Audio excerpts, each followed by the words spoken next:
Good morning. So let's talk about your belt work. So thermoses, people will put things like coffee or soup or some kind of substance that they want to keep at one temperature for a long period of time. People will put that substance in a thermos because a thermos does a really nice job keeping warm things warm or cold things cold. So think about what that material is doing. So whatever material the inside and outside of that thermos is made of does a really good job of resisting the flow of energy.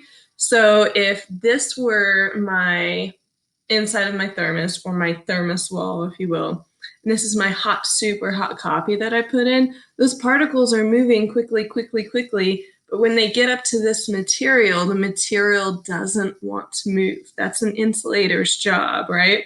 Is to resist basically movement. Because remember, thermal energy is the energy of movement. Those particles never stop moving, right?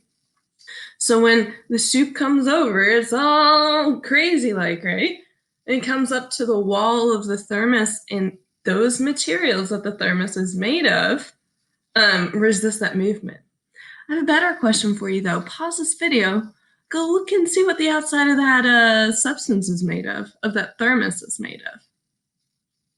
Metal.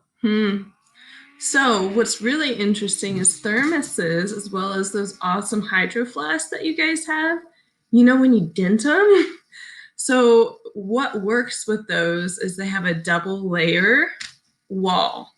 And what's inside this layer that's trapped is air.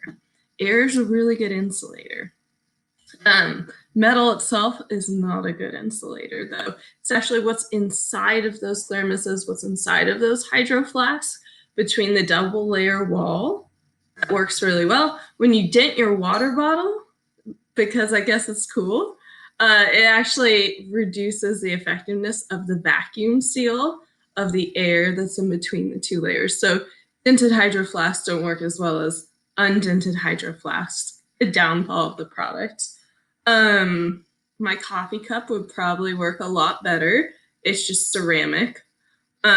So basically what the seat of your chair that you're sitting in right now, if you're in my classroom, same thing, kind of heavy, but it's made of glass. If I were to put a lid on my coffee, it'd stay warmer longer too. So lots of things to think about. So today, your job is to try and get done with the conclusion, slide 16. If you're not done with the conclusion already, I'll link the videos that help you through all the parts down below. The idea is to get done designing a lofts coat by the end of class today or beginning of class tomorrow. Remember, you need 2 materials. One of the materials should be from the lab. And then you can pick another one of your choosing, or you can pick another one that's in the lab. Make sure your coat is 2 materials. However, if you choose to use words to describe it, probably make it a small paragraph so someone who's reading it, a complete stranger, your parents, a different teacher, if they read that, they'd actually be able to imagine it in their mind.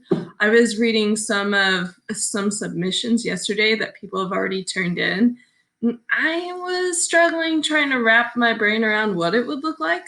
So if you use the written description, maybe throw in a picture of what the final product would look like. If you're doing one of the drawings, maybe show what the outside of the coat would look like. Yeah. One thing, I did not forget him. Mr. Boone, my doggo. Today we are sporting the reindeer sweater. He likes it. He doesn't like being held awkwardly, so I'm gonna let him down. All right, so your job is to try and get this done in class today. Slides 4, 8, 9, 10, 11, 12, 13, 14, 15, 16, and 17. Feel free to turn this in tomorrow morning if you need to, but get it turned in, friends.